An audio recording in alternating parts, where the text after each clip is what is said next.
7वीं के छात्र को अतिथि शिक्षिका लाठी से पीटा, शिक्षिका के रूप से डरा हुआ छात्र शाला से भाग। धीमरखेड़ा जनपद शिक्षा केंद्र शासकीय माध्यमिक शाला गनियारी में एक महत्वपूर्ण घटना सामने आई है, जहां एक अतिथि शिक्षिका द्वारा कक्षा 7वीं के छात्र हिमांशु पांडे के साथ दुर्व्यवहार घटना ने न केवल उसे छात्र के मनोबल का चोट पहुंचा है, बल्कि विद्यालय के छात्र छात्राओं के सुरक्षा और उनकी शिक्षा के वातावरण पर भी सवाल खड़े कर दिए हैं। अतिथि शिक्षिका देवती बर्मन ने बुधवार को हिमांशु पांडे से कक्षा में झाड़ू लगाने को कहा, जिस पर छात्र इनकार कर दिया।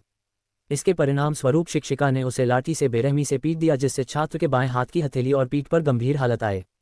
घटना के समय हिमांशु पांडे अपनी कक्षा में अन्य छात्रों के साथ पढ़ाई कर रहा था। शिक्षिका देवती बर्मन ने उसे झाड़ू लगाने के लिए कहा तो स्पष्ट रूप से उसकी पढ़ाई के समय और उसके कर्तव्यों के विपरीत था। जब छात्र ने इस कार्य को करने से मना कर दिया तो शिक्षिका ने अपनी स्थिति और शक्ति का दुरुपयोग करते हुए उसे शारीरिक सजा दी। शिक्षिका की ओर से न केवल अनुशासनीयता का प्रतीक है, बल्कि यह भी दर्शाती है कि कैसे कुछ शिक्षक अपनी सीमाओं का उल्लंघन कर छात्रों को भयभीत करने का प्रयास करते हैं। छात्र हिमांशु पांडे पर इस घटना का गहरा मानसिक प्रभाव पड़ा है। वह घटना के बाद से डरा सहमा हुआ है और स्कूल जाने से घबरा रहा है। इस प्रकार के शारीरिक और मानसिक दुर्व्यवहार से बच्चों के मनोबल पर गहरा प्रभाव पड़ता है और उनकी शिक्षा में रुचि समाप्त हो सकती है। बच्चों को शिक्षा के लिए सुरक्षित और प्रेरणादायक माहौल मिलना चाहिए, न कि है और प्रताड़ना का। घटना के बाद हिमांशु अपने घर पहुंचा और रोते हुए अपने माता पिता को घटना के बारे में बताया। पिता ने तुरंत अपने बेटे के साथ थाना जाकर रिपोर्ट दर्ज कराई। पुलिस में शिकायत दर्ज करना एक उचित कदम था, क्योंकि इस प्रकार की घटनाओं को नज़रअंदाज करने से विद्यालयों में अनुशासनहीनता और बढ़ती है। इस घटना के बाद हिमांशु के पिता ने शासकीय माध्यमिक शाला गनियारी के प्रभारी लखन बागरी जी से फोन पर संपर्क किया और घटना की जानकारी दी, लेकिन स्कूल प्रशासन की ओर से जो प्रतिक्रिया आई अत्यंत निराशाजनक थी। प्रभारी लखन बागरी जी ने मामले को गंभीरता से लेने की बजाय इसे दबाने की कोशिश की। उन्होंने कहा कि वह कटनी में हैं और जब वापस आएंगे तो शिक्षिका से बात कर समझा देंगे। ये रवैया न केवल गैर जिम्मेदाराना है, बल्कि यह भी दर्शाता है कि स्कूल प्रशासन को छात्रों की सुरक्षा और उनके अधिकारों की कोई परवाह नहीं है। शिक्षा के क्षेत्र में अनुशासन का बहुत महत्व है, लेकिन अनुशासन का मतलब शारीरिक हिस्सा या डर का माहौल पैदा करना नहीं है। बच्चों को अनुशासन में रखने के लिए सकारात्मक दृष्टिकोण और प्रेरणादायक शिक्षक पद्धतियों का उपयोग करना चाहिए। शिक्षकों का कार्य बच्चों का प्रेरित करना और न उनके नैतिक मूल्यों का विकास करना होना चाहिए, न कि उन्हें डराना और मारपीट। शिक्षक एक समाज का निर्माता होता है। उसका कार्य न केवल छात्रों को शिक्षित करना है, बल्कि उन्हें अच्छे नागरिक बनाना भी है। इस घटना के में शिक्षिका देवती बर्मन ने अपने कर्तव्यों का उल्लंघन किया है और एक शिक्षक के रूप में उनकी जिम्मेदारी की अनदेखी की है। शिक्षकों को बच्चों को प्रति संवेदनशील और सहानुभूतिपूर्ण होना चाहिए।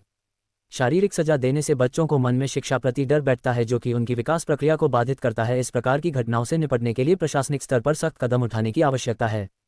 बच्चों की सुरक्षा और उनकी मनोवैज्ञानिक स्थिति को ध्यान में रखते हुए शिक्षकों के लिए नियम और दिशा निर्देश निर्धारित किए जाने चाहिए। स्कूल प्रशासन को यह भी सुनिश्चित करना चाहिए कि छात्रों के साथ किसी भी प्रकार का दुर्व्यवहार न हो। यदि होता है तो दोषियों के खिलाफ सख्त कार्रवाई की जाए। भारत में बाल संरक्षण अधिकारियों के तहत बच्चों के साथ किसी भी प्रकार की शारीरिक या मानसिक हिस्सा को गैरकानूनी माना गया है। शिक्षकों को बच्चों के साथ व्यवहार करते समय इस बात का ध्यान रखना चाहिए क्यों उनकी हर क्रिया बच्चों के मानसिक और शारीरिक विकास पर प्रभाव डालती है।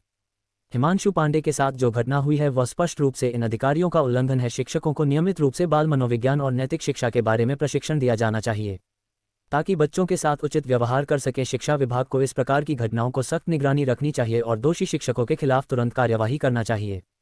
स्कूलों में एक प्रभावी शिकायत निवारण प्रणाली होनी चाहिए ताकि छात्र बिना डर के अपनी समस्याओं को प्रशासन की समक्ष रख सके। हिमांशु पांडे की घटना हमें इसे सोचने पर मजबूर करती है कि हमारे क्षेत्र संरक्षण संस्थानों में बच्चों की सुरक्षा के मामले और क्या क्या सुधार किया जा सकते हैं। शिक्षकों को अपनी भूमिका का सही तरीके से निर्वहन करना चाहिए। सुरक्षा के मामले में और क्या क्या सुधार किया जा सकते हैं। शिक्षकों को अपनी भूमिका का सही तरीके से निर्वहन संस्थानों में बच्चों की सुरक्षा के मामले में और क्या क्या सुधार किया जा सकते हैं। शिक्षकों को अपनी भूमिका का सही तरीके से निर्वहन करना चाहिए और न कि सुनिश्चित करना चाहिए कि बच्चों को एक सुरक्षित और स्वस्थ वातावरण मिले। स्कूल प्रशासन और शिक्षा विभाग को भी अपने दायित्व को समझते हुए छात्रों की सुरक्षा के लिए सख्त कदम उठाना चाहिए। केवल तभी हम एक स्वस्थ और शिक्षित समाज का निर्माण कर सकते हैं। धीमरखेड़ा से सोमनाथ कुर्मी की रिपोर्ट।